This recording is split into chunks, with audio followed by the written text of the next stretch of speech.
Good morning. How is everybody this morning? We are ready for parks today. Thank you, guys. You're here ready to go. So we're going to start by roll call.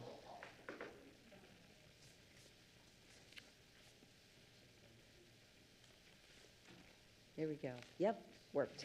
Okay. Rodriguez. Here. Angula. Here. Bills.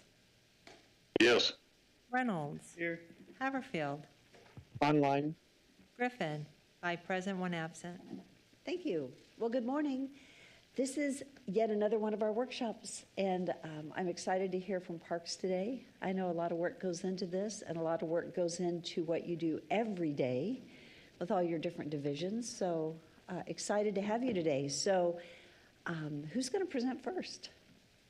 Cody, congratulations on your new position, and you know what? We'll just be saying congratulations for the next year. There's a lot of firsts, and so this is our first time to have you present budget to us in the workshop, so thank you. Yes, thank you very much for having us this morning and for City Council getting up to come listen to Parks and Recreation's department update for the year. I have my management team here with us this morning, which I hope to, if I need to, defer to them to answer questions that you guys might have. They're here and happy to do so.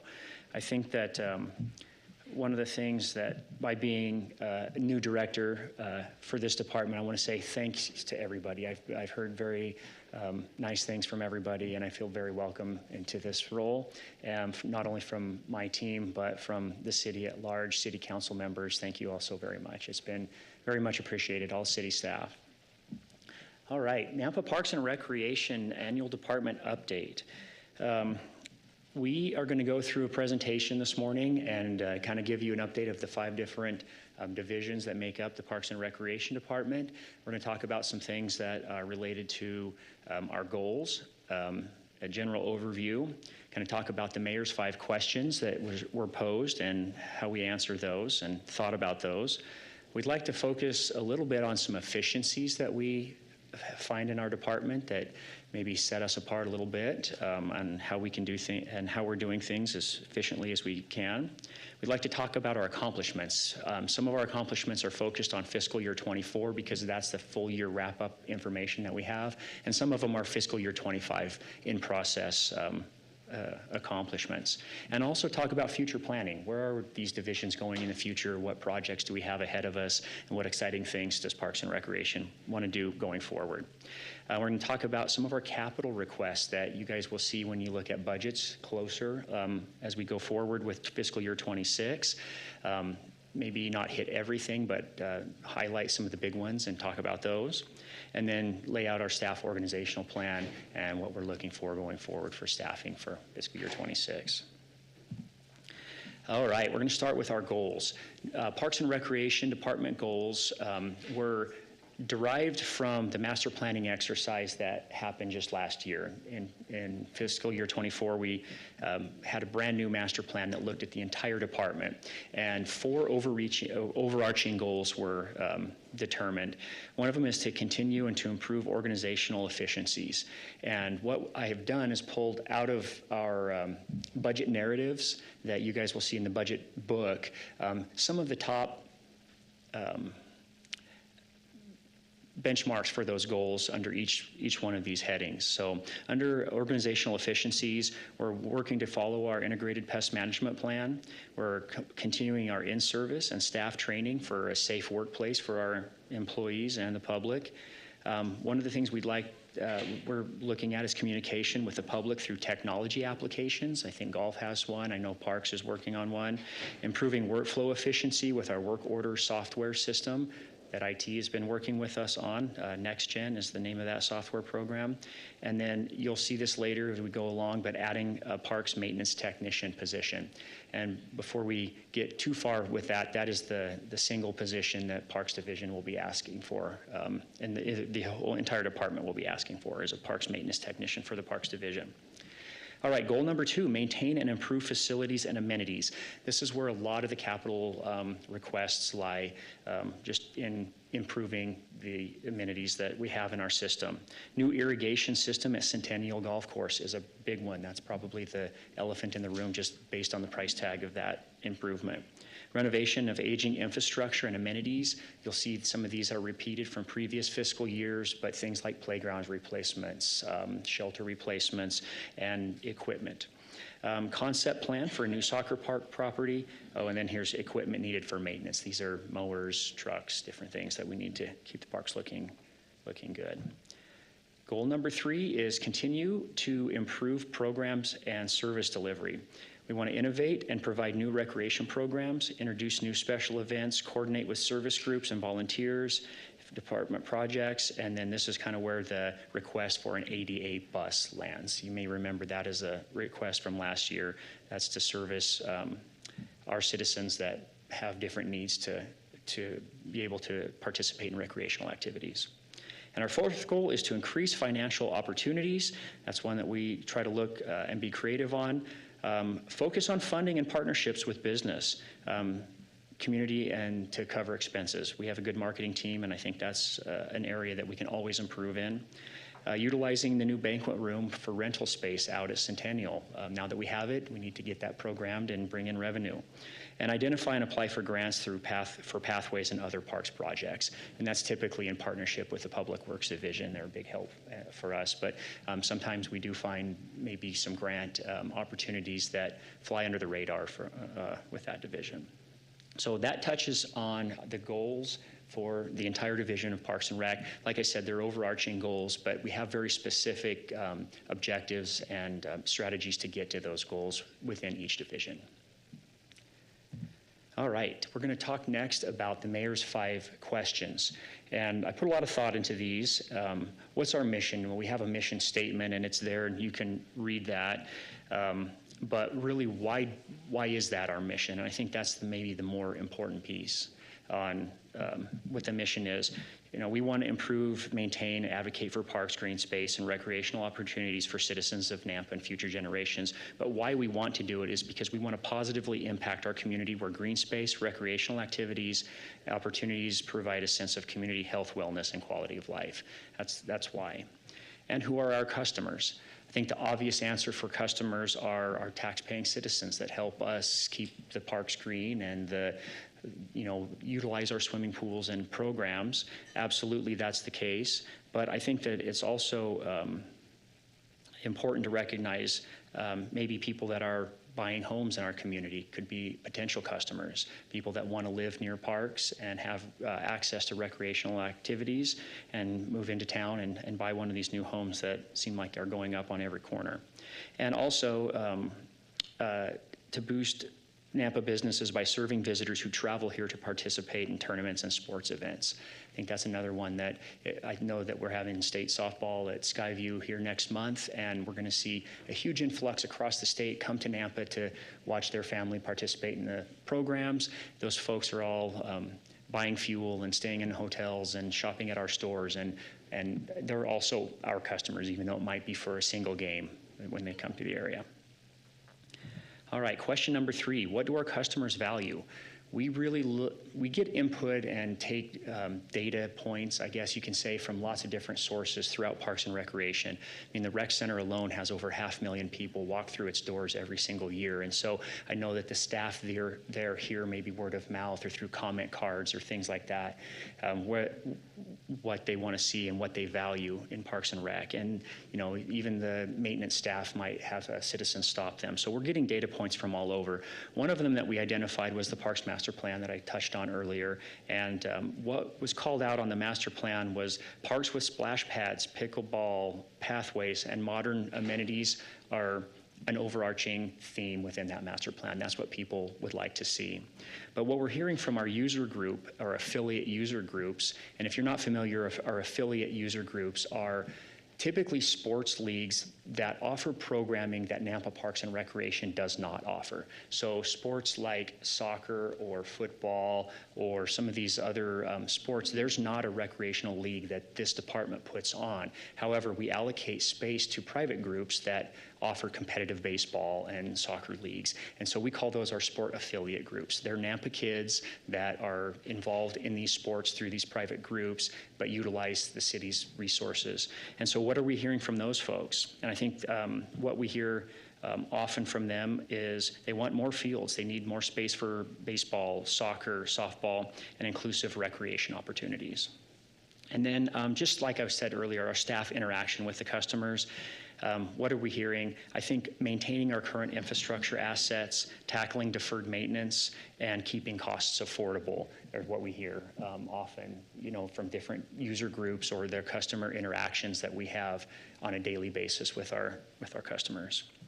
So what are our results? I think that new facilities and amenities are well received. Midway Park, Ora Brandt Park, the new clubhouse at Centennial, the upgrades that they're seeing to the parking lot and the driving ranges, those are all very well received. However, sometimes immediate needs feel far off for the public.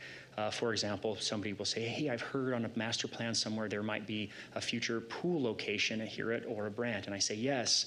And then they want to know when that date is and what the funding source is, and those things haven't been identified yet. So sometimes those feel like maybe they're just, a little far off for folks.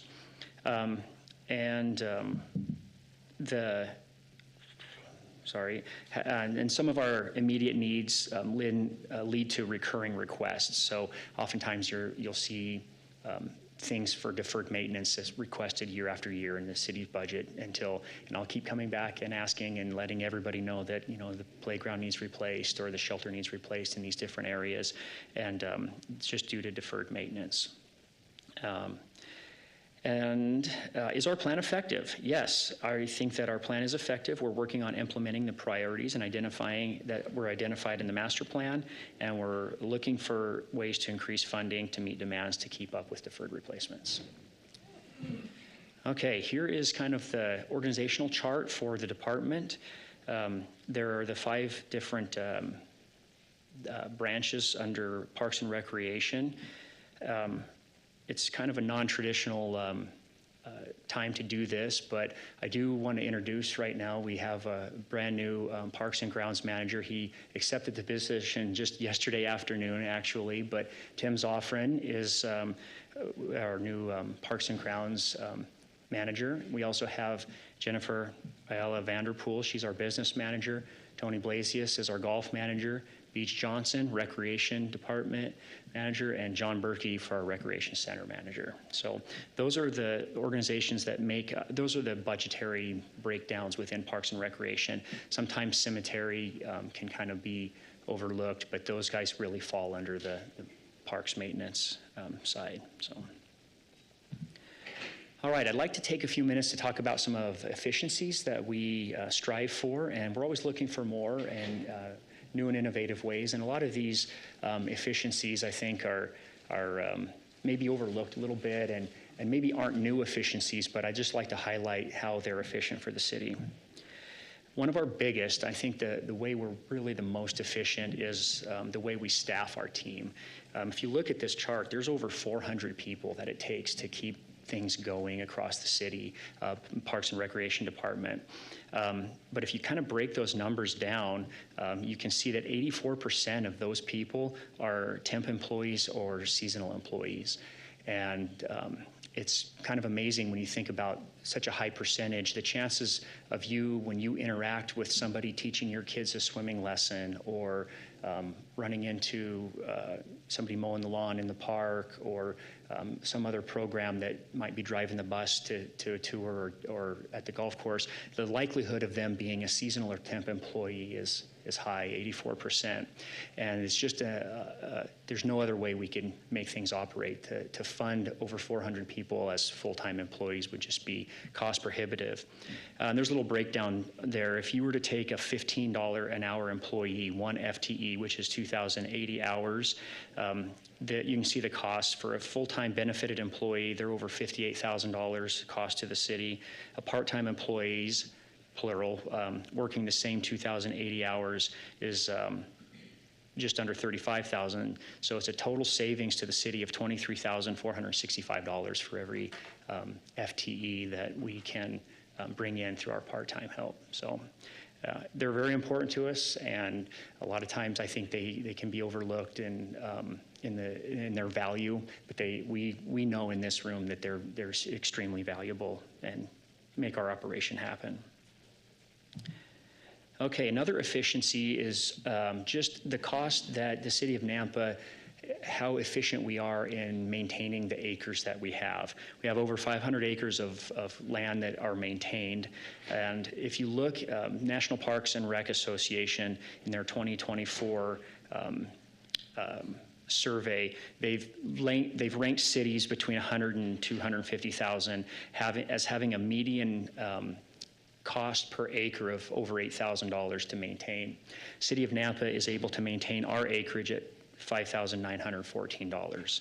So we're 26% below the median cost for a city in our size demographic for maintenance of our acreage. So I think that just shows that we're out there doing a lot, taking care of a lot with a very efficient team. Some other Parks and Rec efficiencies are savings that we enjoy just from doing work in-house.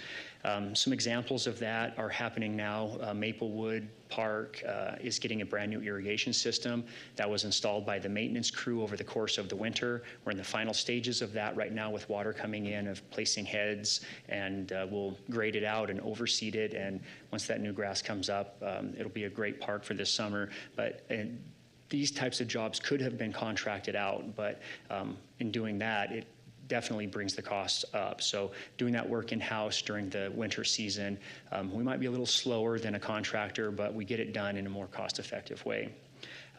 Renovation of greens and establishment of nursery greens at both of the golf courses is another example that's done in-house by our superintendents and their teams. Those pay off in the long run and save us money from hiring contracted work. Another area we're happy to help in is with the Public Works Division. We've created a few landscape designs for them and irrigation designs. Their water outfall at Fred Meyer's, we assisted with landscape design for them and doing some maintenance work there. They're putting in a new green area at the wastewater plant, and we're able to assist with some irrigation design and landscape design. And that just keeps them from having to hire out a contractor to do that work, and we're always happy to help where we can. Another example is the Nampa in Bloom turf replacement program. Our horticulture team is out doing the site visits in the yards of those properties and keeping it from them having to hire a contractor or somebody to come out and assist with that program. And then we just have some landscape irrigation upgrades, or just some construction project upgrades. A unique one this past year was the Idaho Center had, I don't know how many bleachers, aluminum bleachers that were pretty much set to go to the scrap yard. And the parks team put a couple of people on it, and we cut them up and fashioned some picnic table frames with this new aluminum that used to be the bench seating. And I mean, the cost savings on buying new aluminum picnic tables was enormous, and we were able to do all that in-house and think creatively, so we could save several $1,000s in picnic table replacement costs.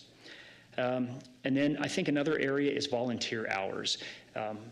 People like to help their community, and one way that they do is reach out through the Parks and Rec Department for opportunities. And you can kind of see the numbers for golf, recreation department, and parks, but it totals to over 15,000 hours in fiscal year 24 of help that we received. And if you compare that to a 2,080 hour work year, that equals 7.4 FTEs of help. So there's almost 7.5 people that Parks and Recreation Department were able to utilize to get work done throughout the city. It costs us nothing, and people were calling us and asking us to do. So that always feels like a good efficiency too, and I think that there's ways we can increase that going forward.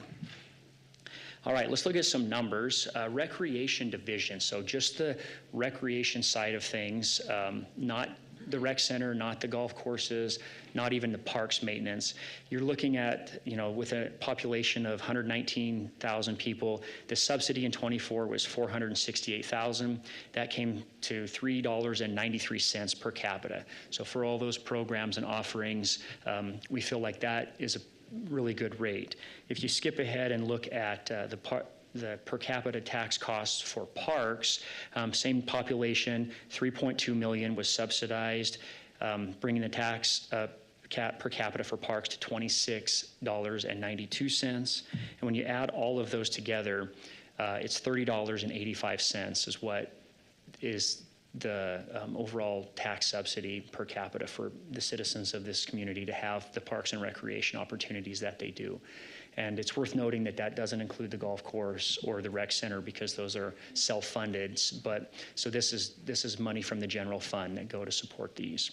And just wanted to, we update these. You've probably seen these slides before. We just like to update them every year and kind of show you where we are. And we still feel like it's a good deal for all the services provided. Okay, I'm going to kind of go through the different divisions now. The first division is Parks and Rec Administration. That's a small team, but it's important work that they do.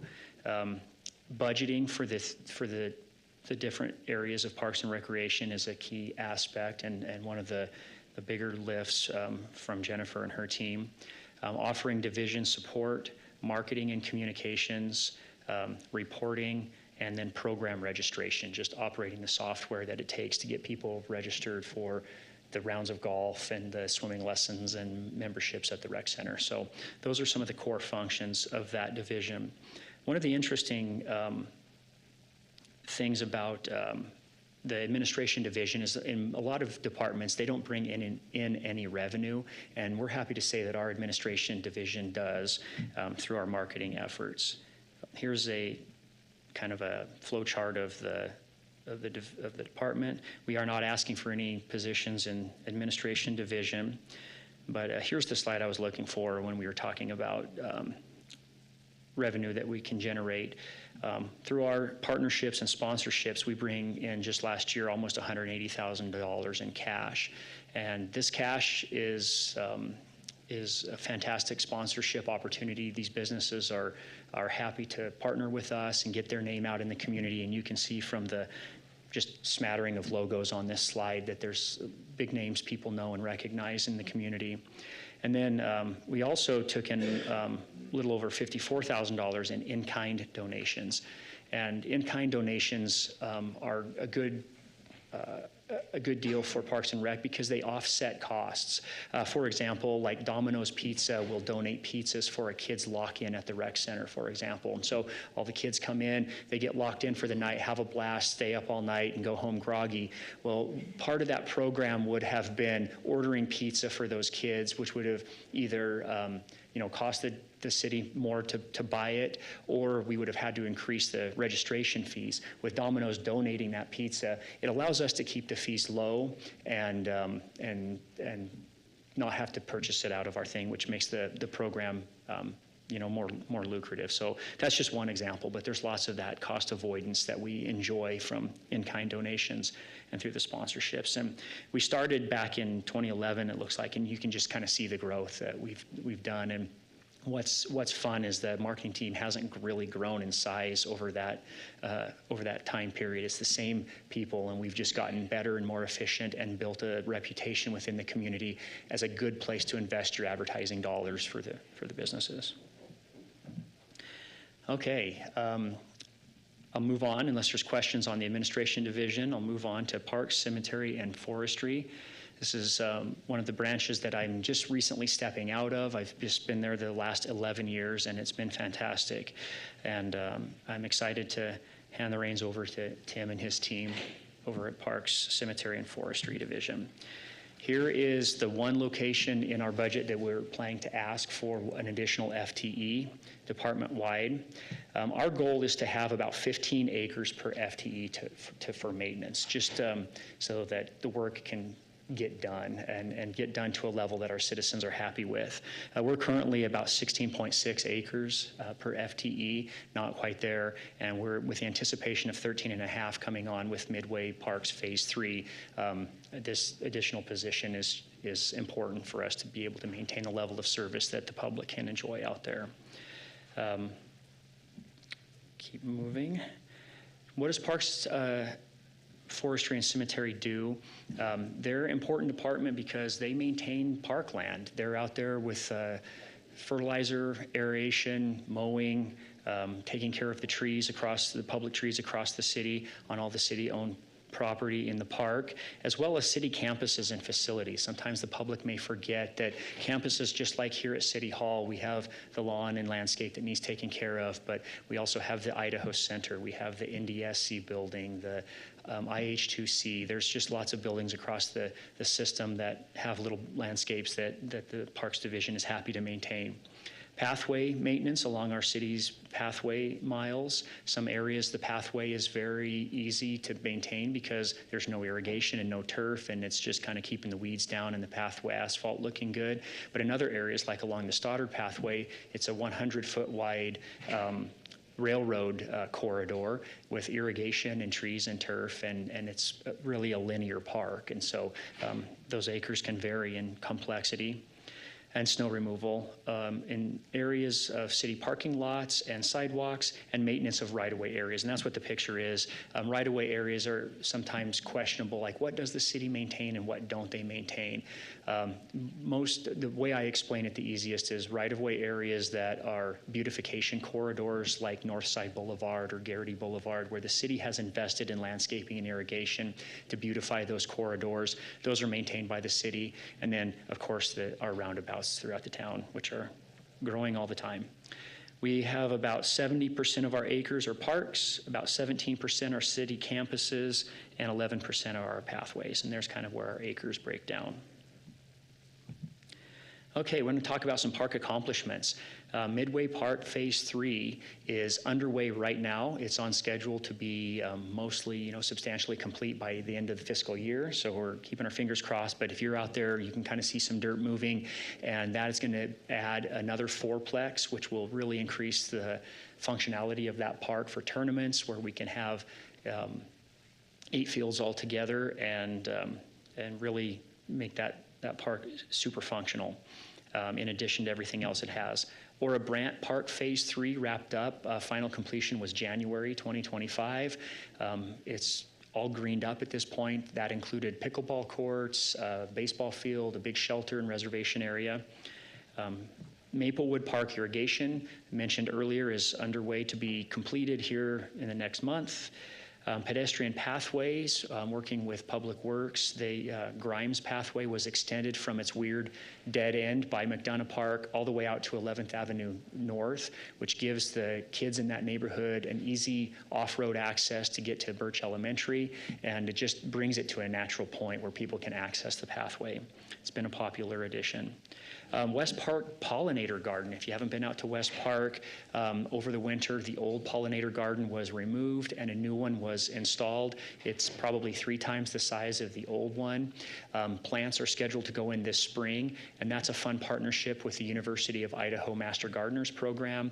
They receive donations for all of the plants. Their team is going to come help plant it, and then they have committed themselves to a long-term maintenance agreement to come out and keep that pollinator garden planted. So we'll invite everybody to that when we actually get it presentable and ready to open. West Park restrooms are in process now. That's adding not just a bathroom, but the sewer line and water line to service the new restroom by the ball fields at West Park. And then Creech's Court basketball rebuild. I'll be coming to City Council on the 5th for a request to go to bid for that project. Creech's Court's the popular 2 side-by-side basketball courts at Lakeview Park. It's over 20 years old with asphalt that's cracked, and we've been moving toward replacing asphalt courts with concrete for better playing surface and longer durability. All right, looking ahead at the future of parks, I think the plan, and you'll see that from the capital requests, are updating some older parks that are tired and aged out with aged out amenities, and that was called out in the master plan too as a need. The soccer fields, I think everybody knows that we are playing soccer on CWI's campus, and we really rely on that area for soccer. And the city needs its own because the CWI's master plan has buildings where our soccer play is happening currently. So working on securing some property this fiscal year and then looking at doing a concept design for a soccer park in fiscal year 26. Amity Dog Park updates. We collect money from our dog-centric events, such as the Pooch Party at Lakeview, where the dogs go swimming in the summer, and our food truck rally in March that we do every year, where people come to Lloyd Square and participate. And those dollars have been earmarked away for different improvements at Amity Dog Park. We're experiencing some we have a high water table there, and we're experiencing some great drainage issues, and so that's going to be the focus for some of those repairs. And then the Orr Pathway and Grimes Pathway are future needs on our pathways going forward, and we're currently working with Public Works right now on trying to get grants secured and those design. Orr Pathway is actually in design right now. All right, capital. Parks is a capital-heavy department just because of the infrastructure that's in the field. Some of the highlights in here are for fiscal year 26 are the Orr Pathway easement and design. It's important to note that that $107,302 is a grant request, and so we just need the budget authority to spend it and then expect reimbursement for the grant on that. Sport court lighting was a specific request, I think, from some council members. We've looked into that, and we have an estimate to light the 2 pickleball courts and 1 basketball court. One court is at Orr-Brandt Park, and then there's a basketball court and a pickleball court at Midway Park. Skate park replacement. This was budgeted in fiscal year 25. We're not moving forward with that, and we're wanting to rebudget it again in fiscal year 26.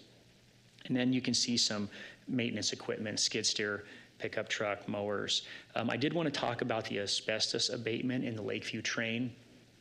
That is really driven by a citizen group of train enthusiasts that are doing a fantastic job of trying to renovate that engine in Lakeview Park. They've done a lot of fabrication work on the inside with the seats and the cab, and I have it looking good, but they've reached a point where they have to take some of the internal sheeting off, and there's asbestos underneath that. And in order to keep them safe and get that train renovated on their free volunteer labor, abatement of that asbestos is required. They've worked with an abatement company to get the cost down, but this is a second year for that request. Going forward, we have some pathway seal coating maintenance and asphalt. That tends to be an annual thing just based on the miles we have of asphalt that needs care. And then there's the Maplewood playground replacement and the Lions Park shelter replacement that I've talked about in previous budgets and alluded to earlier in this presentation. The two that are kind of backshaded with gray are traditional request for the park's easement acquisition. We put that as a secondary request this year because of the grant request of the Orr Pathway on the previous one. And then the west irrigation replacement, I just want to keep that in front of council, letting you know that we do have a substandard irrigation system at West Park, but that's a big ticket item, and we don't have an emergent need, and this could, if needed to be, could be pushed off to a future year. All right, impact fees. Parks enjoys use of impact fees going forward, and we've used that to really build our infrastructure with Midway and Orr-Brandt Parks and the Huckleberry Dog Park in the past. This year, our request is, as a continuation of Orr-Brandt's design, is we would like to put an irrigation pump station there.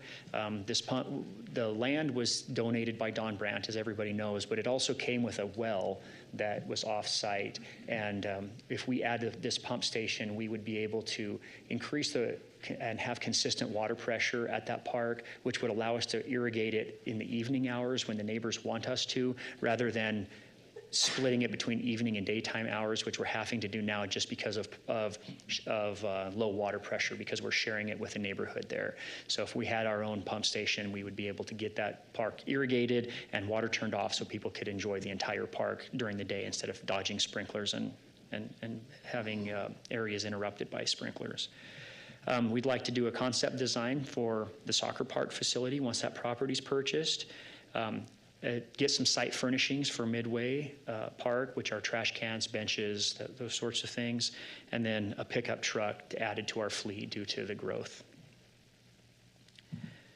Okay, talking about cemetery, Memorial Day celebration is a big accomplishment for us each year. I know Mayor attends most years, and it really is their highlight. It's their big Super Bowl of the year.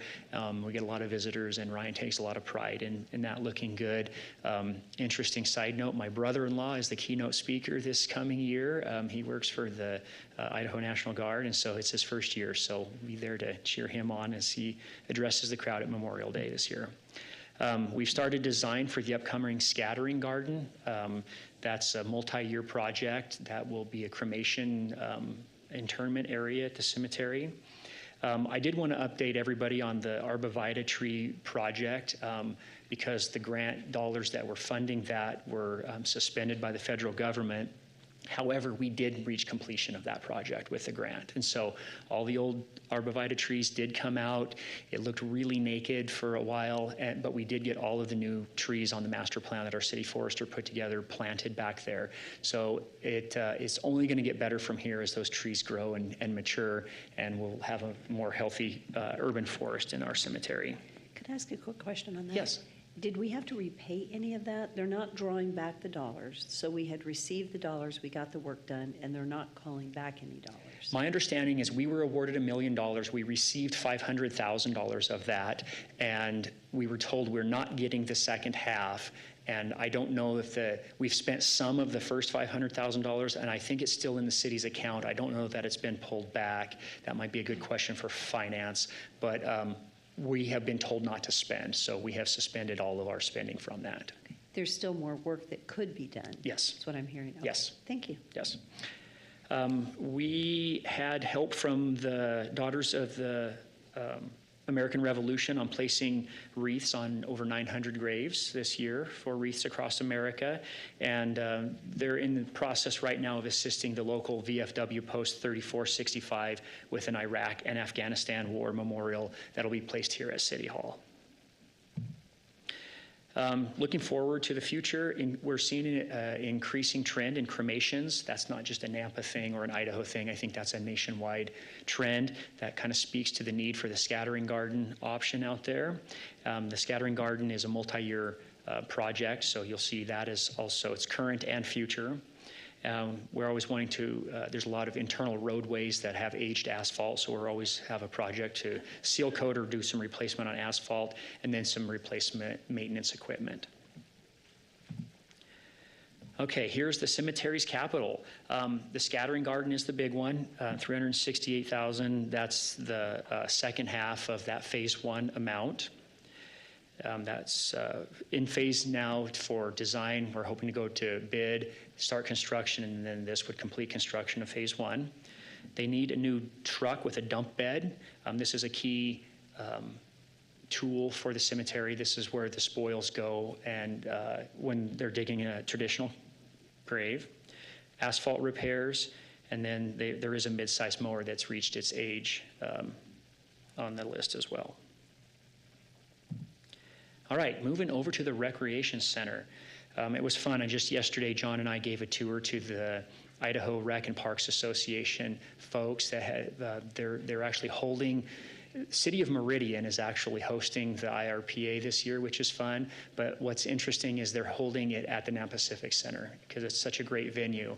And so we have some of our team attending that conference. It's nice. It's right in our hometown, and they brought the bands over, and we gave a tour of the rec center. It's a point of pride for us here in Nampa.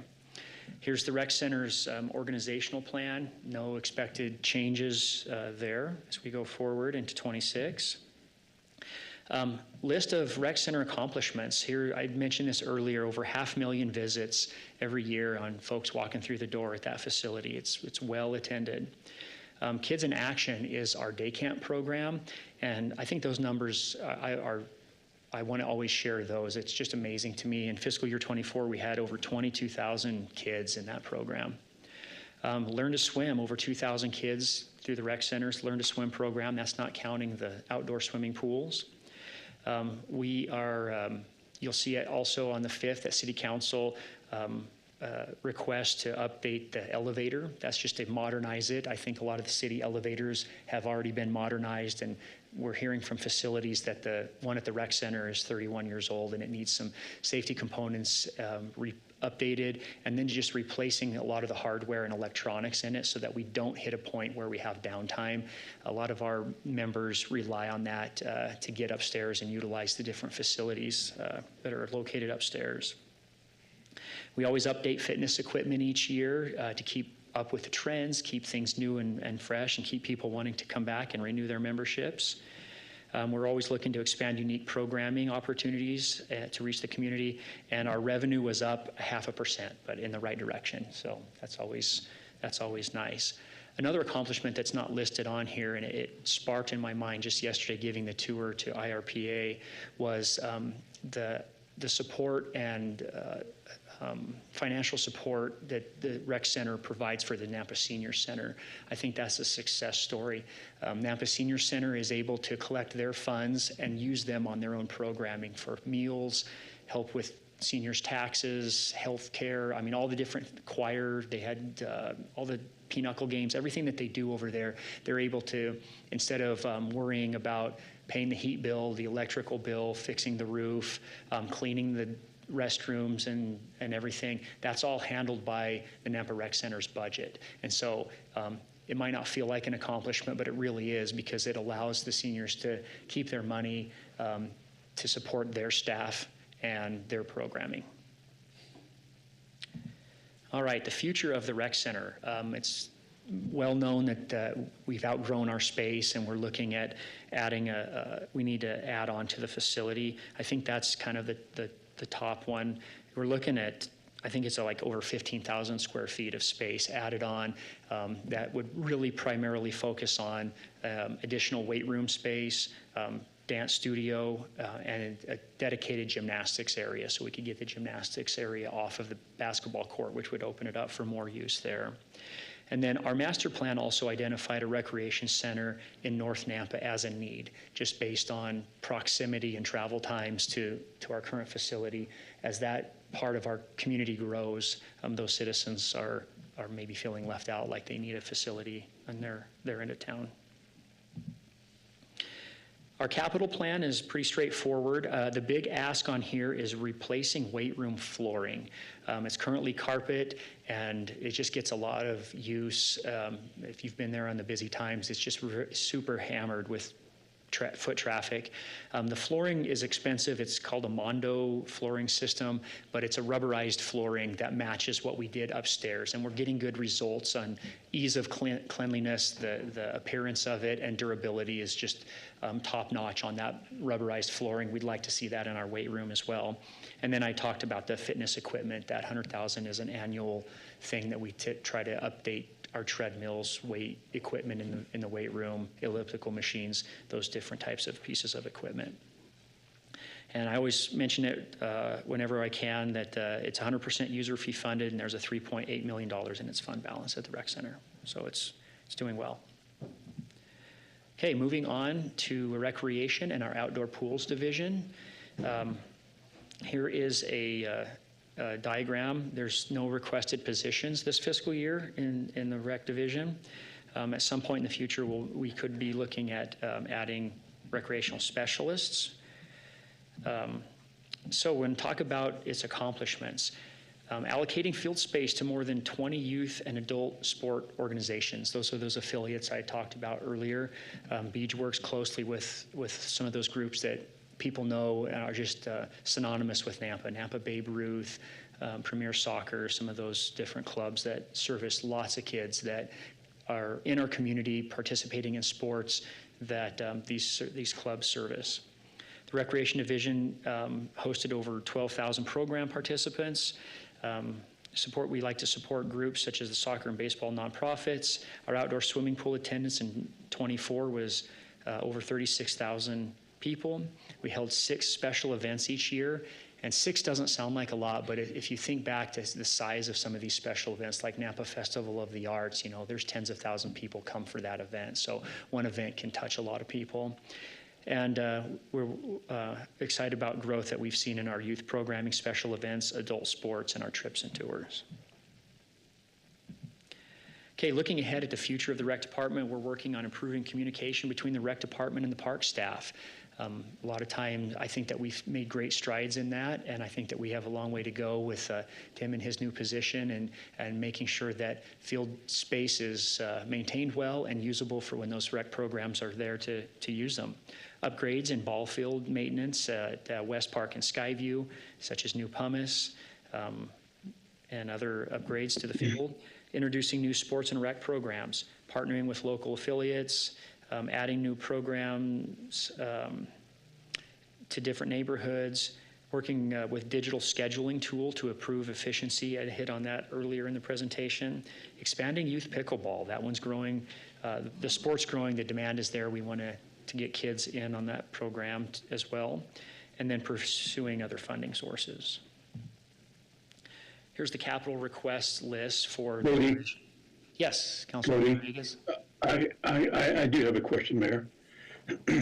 Regarding the communication between rec center employees and parks, how do you communicate with each other? Do you have walkie-talkies, or do you do city phones, or what? I'm thinking about maybe concepts where it doesn't cost the city much to communicate, but it's better for efficiency. What do you have in mind for that? Well, that's a good question. Right now, the Parks Division employees communicate with each other just via cell phone. I think that we did have periods in the past, and it's going a long way back, that they had radios, but I think the cost of maintenance of the radios, the added fees for licensing, just didn't pencil. And so cell phone and text chain, I think, is the primary communication amongst the teams that are together. Now, I think the Recreation Division that's scheduling the sports leagues and the Maintenance Division, Beach has set up regular meetings with them where their team comes over to the Parks Division office and meets not only with the park supervisor, but our crew leads and the people doing the maintenance on the field, and they touch base on the schedule, what fields need maintained, and who's going to be using what, to what level are we getting these things maintained to. So those, I think, happen at least formally on monthly meeting, but those guys also communicate via email and cell phone as well. Okay, thank you. Yeah, good question, thank you. Okay, so the capital request for recreation, the big one here is a re-gunite of Lakeview Pool. And if you're not familiar with it, gunite is the surfacing material that is inside the pool shell. It's a white cement product that it ages over time, gets cracks, can chip away, can cause abrasions on the kids' feet if it gets too rough. And we're also having some tile failure at the surface line of the pool. So this $166,000 would be a complete re-gunite where they blast off the old gunite product and prep it and come in and spray a brand new surface to give us another 25 years worth of use out of the pool surfacing. And then the ADA accessible bus, that one you've seen before. It's expensive, and we recognize that the usage or the need for it is low, but it's also very important for those that actually need it. So that's on there again. All right, moving forward to the golf division. Mayor, Cody, yes. before we move to golf, I just have a couple questions. Sure. When you were talking about the court lighting for the pickleball and the basketball courts, is there going to need to be a city code change for us to be able to move forward with that? Yes, Mayor, Councilwoman Jankila, that's a good point. Because Midway Park lies in the county, there would be a few hurdles that we would have to clear. One of them is our own city ordinance, which would be allowing the park to be open after dark. Current city ordinance has it closing at dusk, so that would need to be a change. And then the other change would be getting approval from Canyon County for specifically the Midway facility, because when the use agreement with them denied the city ability to light the park. So we would have to approach them and have them reverse that. Okay. And then also on your slides, the cost per capita slides on 13 and 14, you have it broken down. One is recreation and the other one says parks. So recreation's the $3.93 per capita, and then parks is $26.92. Can you just explain what is covered under each one of those? Yeah, Jennifer, do you mind answering that question? Sorry. Yeah, I can answer that for you, Councilwoman Jankula. This is Jennifer Ayala. I'm the business manager. So the Recreation Department consists of all of our outdoor programming, our T-ball, baseball, softball, our NAMP youth basketball for kids, adult softball, includes our outdoor pools, so Lincoln and Lakeview Water Park, and then all of our special events that we do out in the parks, like the Festival of the Arts, Harvest Classic Fun Run.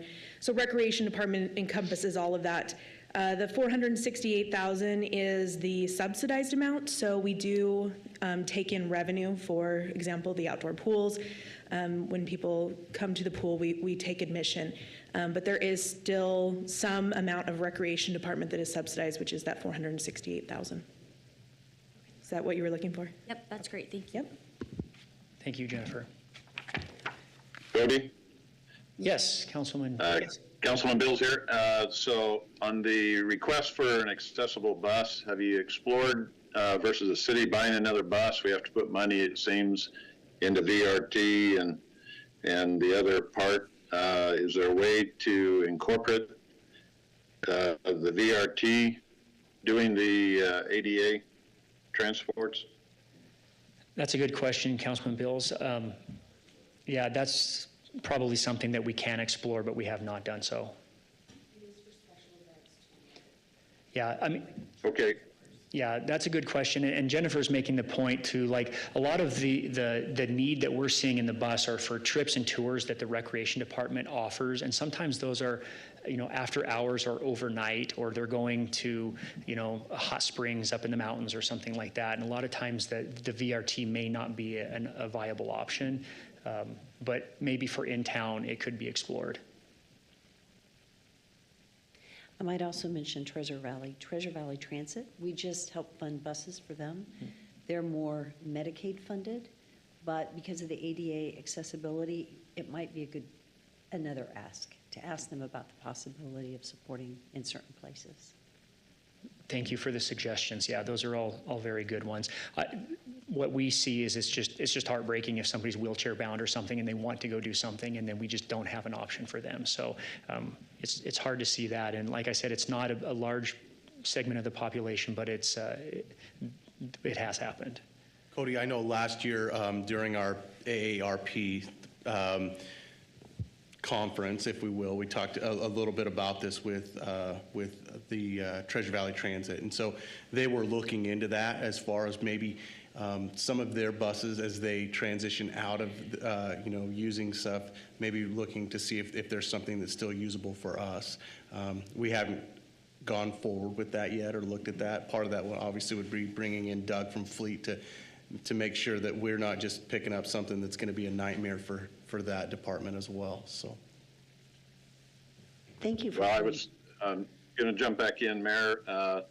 I meant the Treasure Valley Transit versus VRT. The group that's over here at Powerline, and it just seems that if they've got buses sitting, which at times I go by there's buses sitting, that potentially we could work out more of a rental or a provision mode for a while versus buying another bus to be maintained. Councilman Bills, thank you so much for that suggestion, and thank you for following up on that with them. I think Yep. it's something, especially because we just funded buses for them this last fiscal year, so thank you for Yep. following up. Great ideas. Thank you very much. Okay, we're going to move into golf. Here is Golf Division's organizational chart, and we don't anticipate any new positions for golf in fiscal year 26. But there are a couple positions out there, and the blue ones are listed just as potential future positions. Some of the Centennial and Ridgecrest golf accomplishments. We completed design for Centennial irrigation replacement. That is actually in process right now, but we're very close to design being completed. We're on target this year for more than 110,000 rounds played, which is good. Started a project to renovate multiple tee complexes over multiple years, which we're in process on, but I think the feedback we've heard from the golfers so far has been overwhelmingly positive. And installation of a shoulder season irrigation well at Ridgecrest. And that one's worth noting. It's still not finally complete, but it's 99% of the way there. In the past, the city has relied on a well that's located on the state of Idaho's property on their Switzy campus to fill our pond for irrigation during the shoulder season. And it's typically in the fall and in the spring before we have surface water delivery to the site. Everything that pumps out on Ridgecrest comes out of that pond you can see from the freeway. That's pond, does it have a name? Pond number 1? I don't know. It's the big pond off the freeway. And so that well was instrumental in pumping water to that pond so then we could pump out to the site. The MOU can now be, this spring was the last time we needed that, and our new well should be fired up and operational by fall, and we'll be able to pump a lot more water a lot faster and not rely on an MOU with the state of Idaho for that. So it's a great win. I'm thinking that could be a naming opportunity for sponsorship revenue, to name the pond. That's a really good possibility. Okay, continued accomplishments, renovation of the 17th green at Ridgecrest, installation of nursery greens at both courses. I talked to earlier about some efficiencies. Replaced half the golf cart fleet at Ridgecrest. Working on extending the driving range at Ridgecrest to 4 additional acres. We had a lot of great help from the Public Works Department that came out and leveled that for us, and I think irrigation lines are set, and we are working on just kind of getting the rocks cleaned up and heads placed, and we're hoping that that's greened up here in the coming season. And adding new tee complex on hole 3 at Centennial.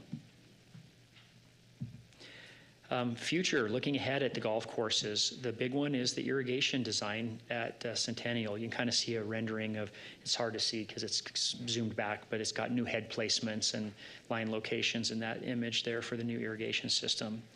We're looking at future training centers with golf simulators at Ridgecrest and installing a golf simulator room at Centennial. We see those simulators as potential revenue generators, and they're just demanded from the public when there's frost delays or the weather's bad. People can come in and still hit balls. Putting an 18-hole putting course at Ridgecrest. We have the space to do it, and I just need the design, and that could be a future project. And then continued renovations and improvements just across the courses on tee complexes, greens, and the grounds in general. All right, here is a list of Centennial's capital. $5 million for irrigation system at Centennial. It's a big number, and it's kind of eye-popping that an irrigation system can cost that much, but it does. And in fact, it's a multi-year project, so it would carry over into future years as well with another $500,000 into fiscal year 27. And I have another slide here in a little bit where I'll talk about the funding for that specific one. And then there's also some maintenance equipment and some tee renovations from a contractor listed on that. Ridgecrest capital, it pretty much is maintenance equipment and carts. You can see there's the same tee complex renovations and then the other 50% of the golf carts at Ridgecrest, which would bring our fleet up to new. Should be fantastic out there. The golfers have a desire, when they pay their green fees and they want to get out there, if the cart is not shiny and new, we hear about it. All right, here's the golf funding capital. $5.2 million is our expected fiscal year starting fund balance. Over all of our capital requests are $5.58 million. That includes the irrigation system. That would drop our fund balance at the end of fiscal year 26 to $558,000 estimated if we hit our revenue targets. That's, for us, feels very low, but we've ran the 10-year CIP, and this is the bottom of the trough. This would be the low point of the fund balance carrying forward, and then we would be able to continue to grow that in future years. And that's how we operate the fund balances at a lot of the facilities, the rec center and the golf courses specifically, is we save for those projects that we know are coming. And so when we have good years, dollars are added to the fund balance and they are grown, and we look at the capital needs and what those cost. And we've gotten to this point where this irrigation system is needed, and we know it's very expensive, but we've been saving for this. And it's the capital improvement that's crucial for the course's success. So after the big spend and the irrigation system is done, our goal is to have our fund balance back on the increase, because we know there's other future needs that are going to come out there. But this is the elephant in the room. So Cody, are you working with Doug? Typically in some of the enterprise funds, we have a reserve that is the wage, it's a reserve for staffing. So it sounds like your fund balance is strictly reserved for capital, but it might be good to talk to Doug, if you haven't already, to identify what your base reserve needs to be just for staffing. If the whole world stopped, what do you need for a staffing reserve? So that might be something, if we don't have that, it'd be nice to identify that. Do we, Jennifer? Do you have a staffing reserve in addition to this, or is this strictly the reserve? We've talked about a minimum fund balance with Doug. And so, yes, we've talked about that, not specifically for staffing, I think, but we've talked about the minimum fund balance. This is below the minimum, and we're aware of that, and Doug is aware of this as well. But it is, like he said, this is the dip that we're taking because we have this big project to do, and then we're going to bring it back up and maintain that minimum moving forward. Our 10-year capital projection does show that and reflect that. So What is your minimum? 1 million. 1 million, okay. It makes me a little nervous when I see that, but I know it needs to be done. Yeah, and that's the reason we're talking about the numbers, because we know it does take a dip next year, but we're prepared for that. We've also talked about if revenue projections don't meet, there are other capital things that we could hold off on. Maybe the carts could, be delayed 1 year. So there are some other things that we could do if our revenue projections don't come in as we expect, but golf has been good, so we think so. Well, you guys are to be commended for the break even, both on the rec center and on golf, that you guys are self-funding. And that is amazing. So good job. And that's our goal going forward. I don't ever want to be here in a backward situation with that. So John and Tony are both very diligent on making sure that we're there. And this is close. And, it's not a position we want to be in regularly. The circumstances are just putting us in this situation, hopefully temporarily for one fiscal year, and then we're back out and at that 1 million minimum easily. Madam Mayor? Yes. Councilmember Haverfield has a question.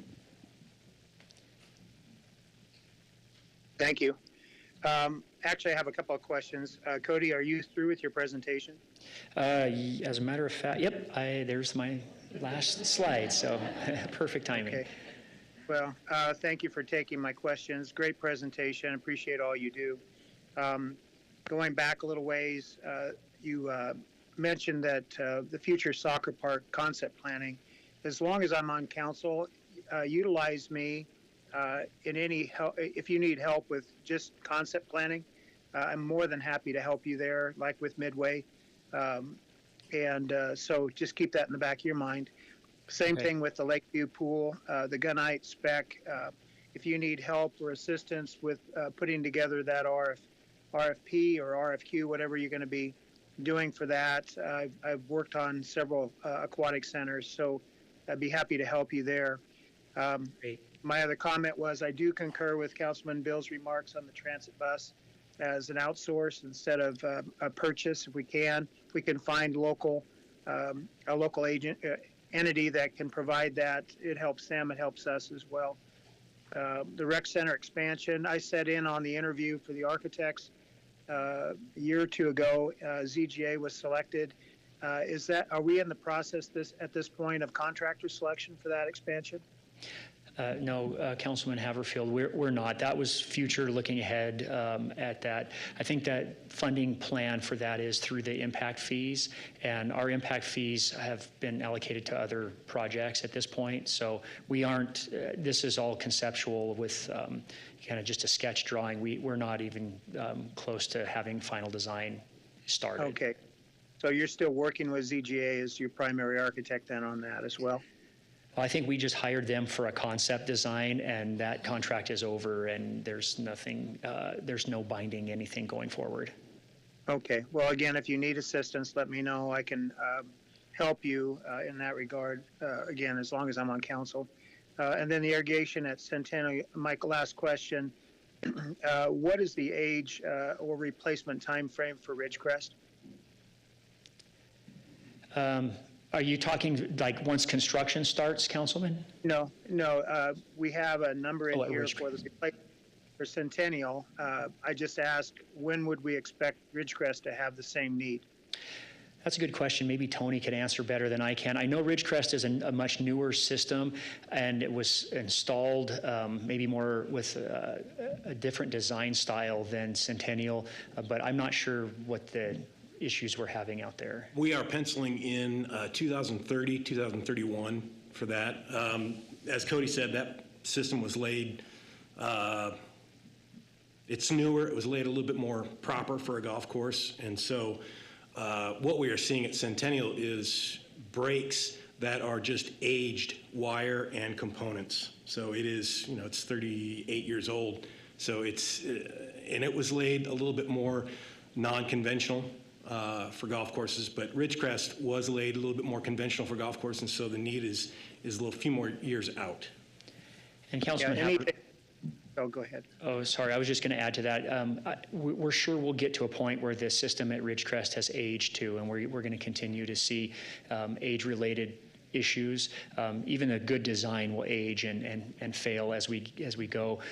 It's been the hyper focus has really been at Centennial because that's where the problems have been, and it's been easy to maybe forget about Ridgecrest because things have been functioning much better. So whether we get 38 years or 40 years out of the system like we did at Centennial is probably yet to be seen. We're not quite there yet, but I'm sure that day will come. Okay, great.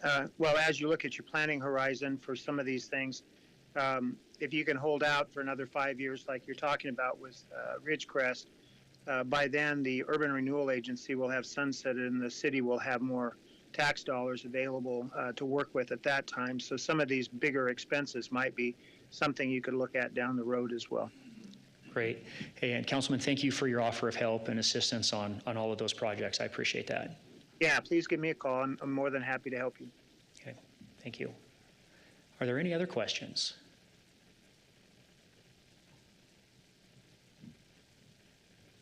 Well, if there are no other questions, this was an excellent presentation. I have to say, I learned a lot. I think you guys are doing such a great job. We have a lot to be proud of. And I'm kind of jealous. Your job is a fun job. It's hard work, but it's the livability of this city, right? It's just, we were talking the other day when you get to see people that you've made a difference in their lives and they're so appreciative of it over time. BG too, it's the fun stuff. Although sometimes adults aren't the easiest to work with, so. But it's, I tell you, I appreciate what you guys do, and I think with our park system, the management of that system, how you guys are doing it, you're doing a really good job, and I think that we have a lot to be thankful for. And so thank you for your work. Great presentation. Thank you. Thank you for the kind words, Mayor and Council. Appreciate your time. Thank you. Please call me or feel free to anytime if there's any other follow-up questions or anything. I'm happy to visit with anybody. Thank you. Thanks. So we have a couple more of these workshop presentations coming. And just a reminder, this is both for council and the public. When we get into our budgeting, our budget days go pretty fast because rather than these presentations being part of the budgeting process, we have these workshops. I really appreciate council and their willingness to spend the time here. because hopefully you guys are finding that it better prepares us for budget and we have an understanding of what each one of the departments are doing. And I just think that's extremely important. We do have the capital meeting in June that Doug will be going over all the capital requests. And again, that's done outside of our budget workshop, but it's going to prepare us for the budget workshop when we make those approvals, and we'll go through all the capital requests as we go through. Is Doug Racine in the room? I don't think so. Okay. So I guess if I don't have anything else, Council, do you have any questions as we get closer to the budget process? Anything we need to talk about today? Nope. Well, guess what? You got some time back. So thank you, and meeting adjourned. Thank you.